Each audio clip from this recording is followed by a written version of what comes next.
Good afternoon, everyone. I want to start by taking a moment to reflect on the last year and take stock of where we are. This is my 7th time visiting Israel as National Security Advisor. I was here on October 18th of last year when I joined President Biden to send a strong signal of support to the Israeli people following the horrific terrorist massacres by Hamas on October 7th. President Biden believed at the time it was important to come to Israel shortly after those attacks, becoming the first American president to visit Israel in a time of war because he wanted the people of Israel and also the people of the world to see that the United States would stand with Israel in its time of need. A year after that trip, I was with the president in the Situation Room, where for the second time in a period of 5 months, President Biden ordered the U.S. military to take direct action to defend Israel from a significant attack launched by Iran. Side by side, U.S. naval destroyers joined Israeli air defense to intercept a rainfall of inbound missiles, ballistic missiles fired directly from Iran. Over the past 15 months, we've remained vigilant to the further threats and attacks from Iran and its proxies, including Hamas, Hezbollah, and the Houthis. People seem to forget the basic fact of this conflict and these past 15 months. Israel did not seek or start this war. Hamas started this war, invading Israel in military formations, killing 1,200 people, kidnapping and holding hostage hundreds more, Israeli citizens and citizens from around the world. Iran then made a fateful choice to join in and open a multi-front war against Israel. Backed by the ironclad security partnership with the United States, Israel has defeated 2 direct attacks from Iran and directly struck into Iran in response, degrading Iran's military capability. Hezbollah's leaders are gone, and we have concluded a ceasefire in Lebanon, the terms of which make clear that Hezbollah can never again rebuild its terror infrastructure to threaten Israel. Hamas's leaders are gone, including the masterminds of October 7th, and we will make sure that Hamas can never again threaten Israel as they did on October 7th, ever.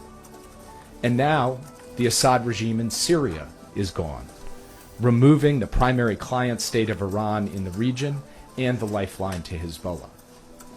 When Joe Biden said to those who seek to take advantage of October 7th and to use that tragic day to threaten and attack Israel, don't. This is what he meant, and we still mean it. Don't. The balance of power in the Middle East has changed significantly, and not in the way that Sinwar or Nasrallah or Iran had planned. We are now faced with a dramatically reshaped Middle East in which Israel is stronger, Iran is weaker, its proxies decimated, and a ceasefire that is new and will be lasting in Lebanon that ensures Israel's security over the long term. The purpose of my visit today has been to continue to build on this progress, to ensure that that ceasefire sticks and is fully enforced, to capitalize on the opportunity of the fall of Assad for a better future for the people of Syria, while vigilantly managing the risks that come with the change in Syria, including the possibility and the risk that terrorist groups like ISIS are able to take advantage and create new threats against the United States, Israel, and other countries in the region and around the world. To continue pressure on Iran while remaining vigilant against the continuing threat from Iran, including the threat from its nuclear program. And President Biden remains committed to the simple proposition that the United States of America will never permit Iran to acquire a nuclear weapon. And to build on all that we've done, we're now looking to close a hostage release deal and a ceasefire, which would stop the war and reunite hostages with their families. Just over 1 year ago, we reached a deal that brought 78 hostages out of Gaza and home to their families. It's time to finish the job and bring all of the hostages home. Before departing Washington, I once again met with the families of the American hostages still held in Gaza. I made a commitment to them, the same commitment that I've made every time I've met with them, that I will do everything in my power to try to bring their loved ones home, to do my best to help them see their loved ones again. I had them in mind today when I met with Prime Minister Netanyahu Minister Dermer, and the security team to try to bring us closer to a deal. And from here, I plan to travel to Doha and then on to Cairo to continue to advance this effort. A ceasefire and hostage deal would start bringing those hostages home. It would also allow for a massive surge in humanitarian assistance. We discussed the humanitarian situation and the suffering of Palestinian civilians in Gaza today. We discussed recent steps taken to increase the flow of much-needed assistance and further steps that need to be taken in the days ahead. It is an American commandment and a Jewish commandment that every innocent life has value. I have previously quoted a poem that means a great deal to my family, a poem from John Donne, which says, "Any man's death diminishes me because I am involved in mankind." That is the spirit that the United States has brought to this conflict, to stand up strongly in the defense of the State of Israel and try to reduce suffering of innocent people wherever they may be. We are now in the midst of a political transition. I have been engaging my successor, the incoming National Security Advisor, in a professional and serious way on all of the issues that affect the State of Israel, the threats and the opportunities. And we've had good discussions, constructive and substantive discussions, and those will continue to ensure that there is a smooth handoff on January 20th. There's also something else important in those discussions, which is that it is my personal commitment to ensure that the U.S.-Israel partnership rests on a solid bipartisan foundation going forward. And I'm going to continue to do everything I can to contribute to that because I believe it is in my country's interest and the interest of the State of Israel. So thank you for bearing with me as I set the context for my visit today, report on some of the things we discussed and the current events, and I will be happy to take your questions. Yeah. Michelle Sullivan with the Michelle. Do you get the sense that Netanyahu is waiting for Trump to reach a hostage deal, and if so, do you think the hostages can survive that? I believe that every day brings increasing risk, which is why there's such urgency to try to get this deal. Obviously, we've seen the tragic death of hostages since the massacres of October 7th and over the course of the past 15 months conflict. So as soon as we can close this deal, we should close this deal in the interests of bringing those hostages home. The answer to your first question is no, I do not get that sense. I got the sense today from the Prime Minister. He's ready to do a deal. And when I go to Doha and Cairo, my goal will be to put us in a position to be able to close this deal this month, not later. Now, we've been close before and haven't gotten there, so I can't make any promises or predictions to you. But I wouldn't be here today if I thought this thing was just waiting till after January 20th. I am here today because I believe every day matters, and we are going to use every day we have to try to close the deal as soon as we possibly can. Yeah. Thanks, Jake. Jake, what new concessions have Israel and Hamas made or indicated that they are prepared to make? We've seen in particular reports that Hamas is willing to allow Israeli troops to remain along Netzarim and Philadelphia for longer than previously. Can you confirm that Hamas has provided a list of hostages who they would release? And then just on Syria as well, if you could comment. The Israeli military has conducted nearly 500 strikes in recent days on Syrian military assets. Not only chemical weapons depots, but also missiles, helicopters, things that presumably a new Syrian army would need in the future to maintain stability inside of Syria. Are you at all concerned about the impact of those Israeli strikes, and did the Prime Minister provide you with any assurances about how long these strikes will continue for, if indeed they will? So on your first question, I'm sorry to disappoint you, but I can't negotiate in public on the terms of the hostage deal. I'll leave the details where they belong, which is behind closed doors among the parties and the mediators. And as soon as we come to something that is an agreed document to bring forward, we will bring it forward, and you can see all of its terms.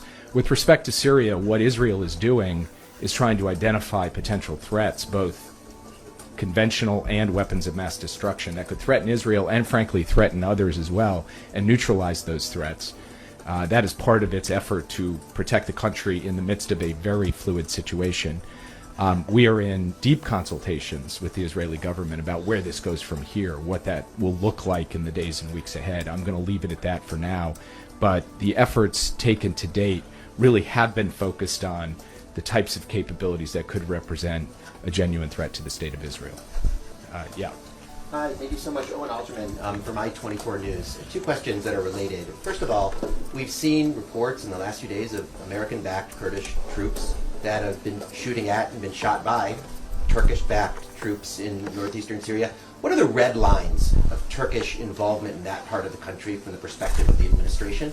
And the second question, there's concern in Israel that Turkish activity in Syria could ultimately, in the medium term even, be hostile to us and be hostile activities up to and including on our border. What kind of assurances can you give the Israeli public that that scenario won't materialize?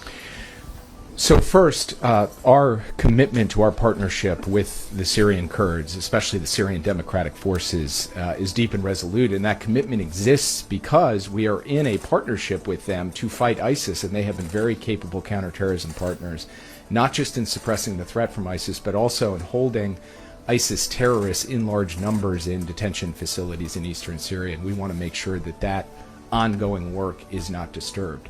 Second, our own commitment to the continued work to defeat ISIS has just been renewed in a quite vigorous way over the weekend with a series of strikes on ISIS personnel and facilities in the central Syrian desert.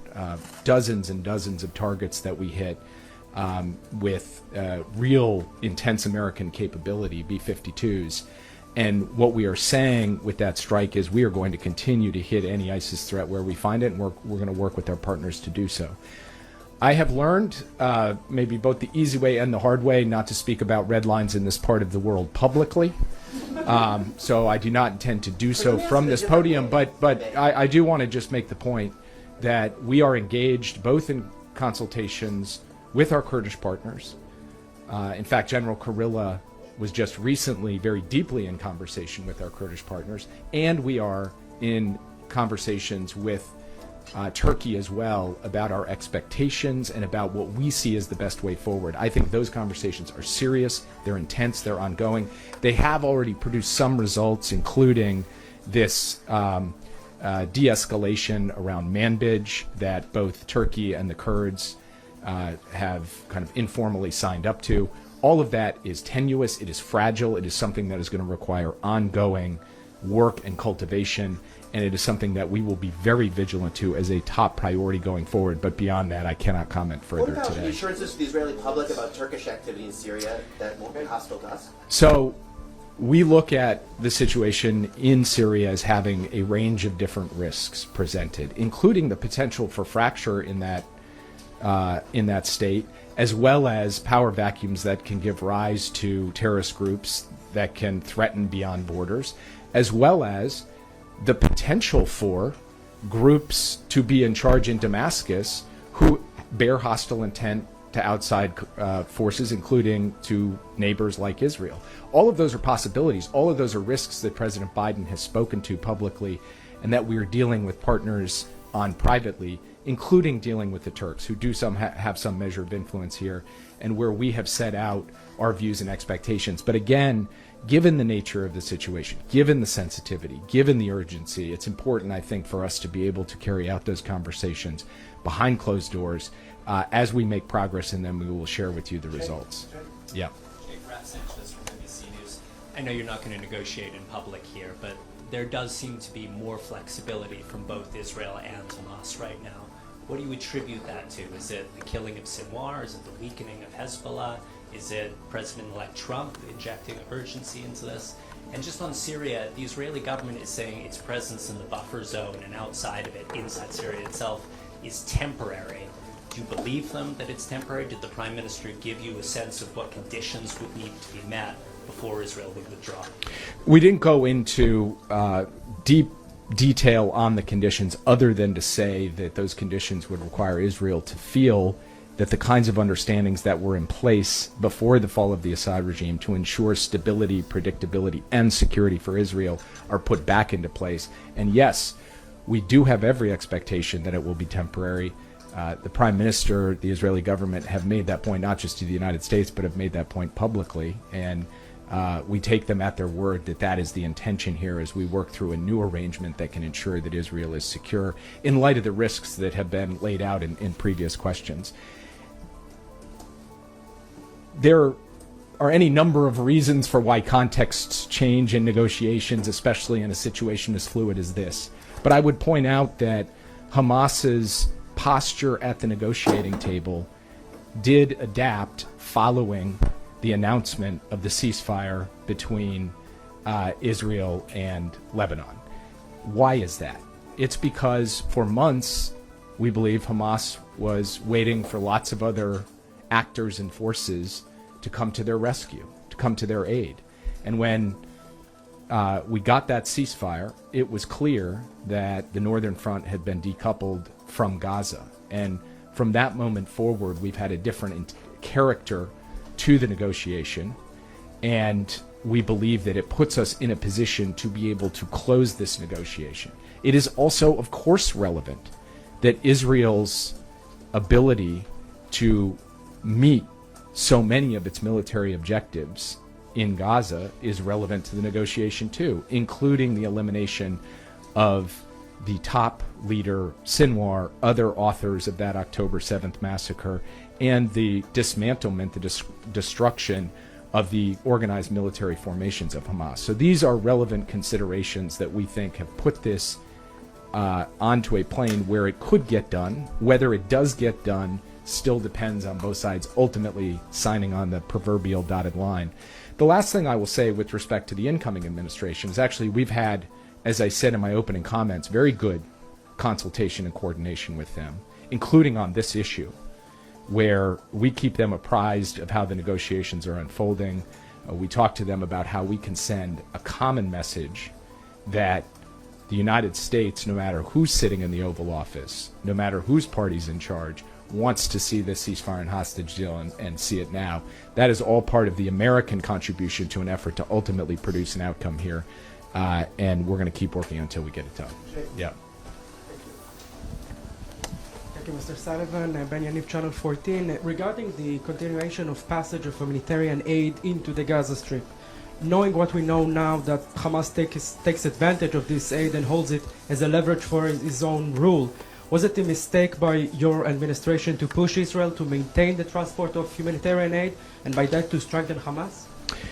It absolutely was not a mistake for the United States to seek to ensure that women and children and innocent people in Gaza who have nothing to do with this fight, but who in fact are being put in harm's way by the way Hamas fights, using schools and mosques as terror infrastructure, hiding behind civilians, making it that much more difficult for Israel to carry the fight against Hamas and destroy its capabilities.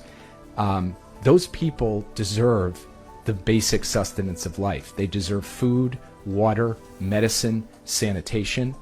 And by the way, that's not just an American position. That's a requirement under international humanitarian law. And it is also the position of this Israeli government, who is not standing up saying we should give no humanitarian assistance to the people of Gaza. They're saying something different. Now, we have viewed various critical points over the course of the past 15 months as moments where not enough was getting in to ensure that people had what they needed to survive, and we made no bones about pressing on that. Because we think at the end of the day, feeding starving children does not harm the security of the State of Israel, but it does vindicate our common shared values of humanity. And so, as I said in my remarks, the American commandment, the Jewish commandment, that every innocent life has value, that is a present factor. And it's something we have to take seriously, even as we take seriously that Israel has every right, indeed a duty, to go after its enemies with everything it's got. You have done that, and we have backed you in going after your enemies, Hamas, Hezbollah, and Iran itself. We have helped defend you against attacks, including from Iran itself. And we have also stood up to say, let's make sure that Israel is not responsible for the third famine of the 21st century. We think that that is the right way to pursue a principled and just and strong, robust policy, and we will continue to do that as long as we're in office. Yeah. Melissa Weiss, Jewish Insider. Do you have any update on the 3 Americans who are still believed to be alive?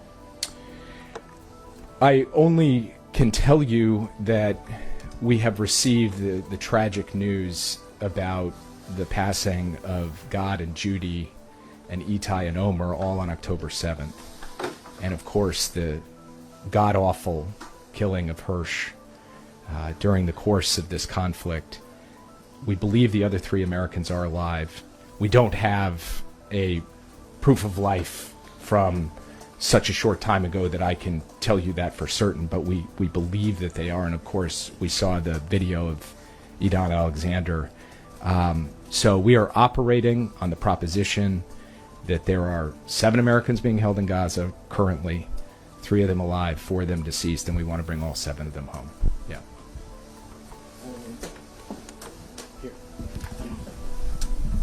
Thank you. Itamar Eichner from Yediot Achronot and Ynet. I wanted to ask you if there is a linkage between the hostage deal and the ceasefire deal and the normalization between Israel and Saudi Arabia. Is it realistic to bring about a deal, a normalization deal before January 20? These are not linked.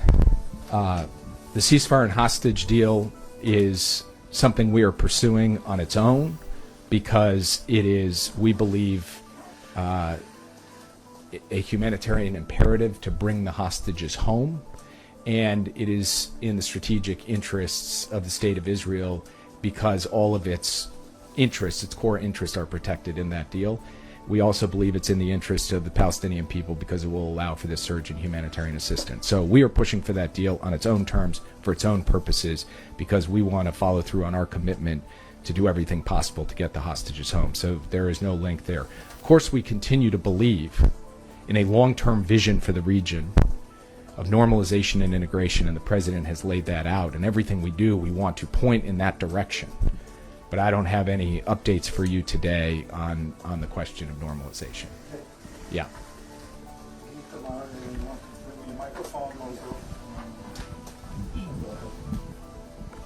Thank you. Gil Tamari, Channel 13 Israel. I would like to follow up on one of my colleagues' questions.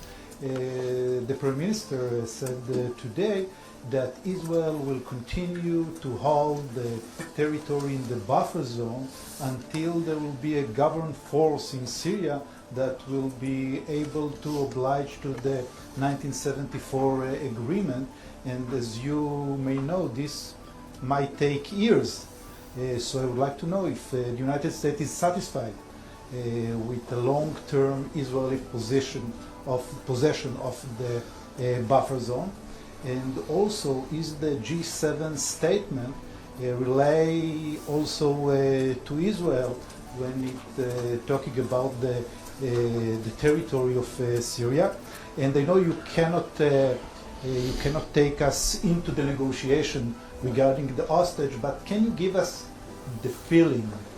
What makes you this time a little bit more optimistic? I know you hate to use the word hopeful, but what makes you this time a little bit more optimistic?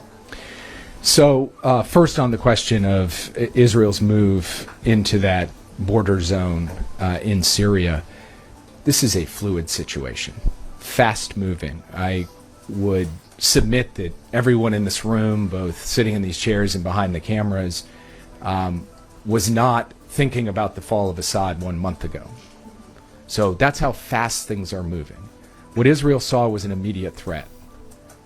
The collapse of a structure that had been in place for a long time, and the potential for that vacuum to be filled by a direct proximate threat right across its border. So it moved in to fill that threat. That, from the United States' perspective, is logical and consistent with Israel's right to self-defense. How this plays from here, we are a few days into this. So we will stay in close consultation with our Israeli partners, as well as with stakeholders in Syria, as well as with stakeholders across the region, and we will develop and elaborate a perspective on the best way forward in a coordinated way. And I just can't sit here today and begin projecting out years into the future, given that just days ago, Assad still sat in Damascus. With respect to why there is more optimism in the air, shall we say, I think it's partly for the reason that I laid out, which is I do believe the ceasefire in Lebanon has generated a different context. actually believe that the loss of Iran's client state in Syria has contributed to that different context. Israel's military progress against Hamas's infrastructure, formations, and senior leaders has contributed to that context. So the surround sound of these negotiations is different today than it has been in the past. And then the other point is that the people involved in these negotiations seem to me to have a little bit of a different feel about things than they did before. That's less measurable, but I think still present.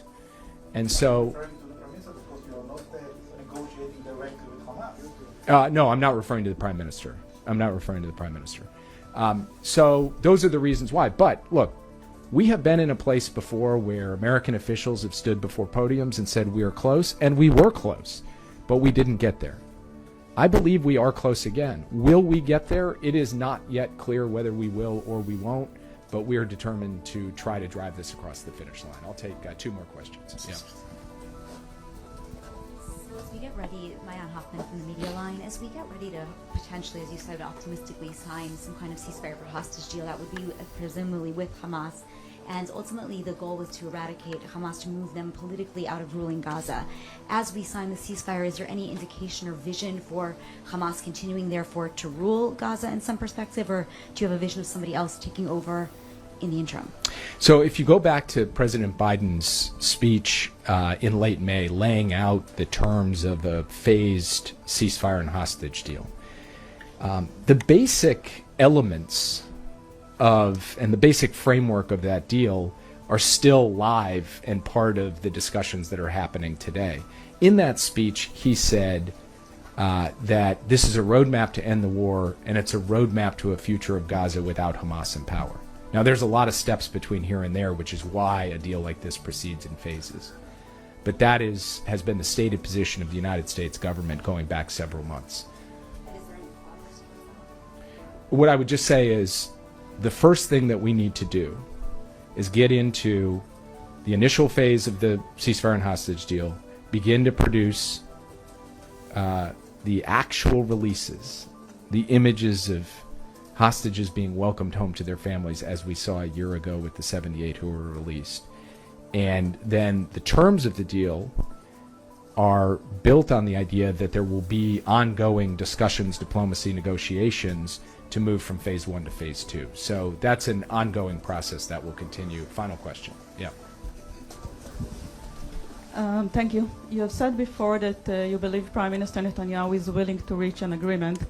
And the defense minister has said yesterday it is possible. He's told it to Secretary Austin. How close are we? And have you heard from Israeli officials that they will be willing to stop, to end the war, if we will get all the hostages back? And can you honestly say that after 14 months, Prime Minister Netanyahu has done everything in his power to bring the hostages back home, and it's not, or Hamas has been always the obstacle? So I expected a question on kind of who's responsible for this or for that, for the other thing. I view my job and America's duty as taking where we are today, which is close, I believe close, and bridging that final distance until we actually get into a deal. Again, I want to reinforce that we can't rest until it actually happens. It might not happen, but I believe it can happen with political will on both sides. The Israeli government has indicated, including the Prime Minister, they would like to see this done. We see movement from Hamas. We see commitment from the mediators. And I will go to Doha and Cairo to try to ensure the final impetus is there to bring this all together. Beyond that, I'm not going to characterize the state of play other than to say the reason that we are so determined to do this is at one level fundamentally human, which is to get people safely home to their families, and to create calm for a period where suffering people in Gaza can get relief. But it is at another level deeply strategic. We think it is in the American strategic interest as well.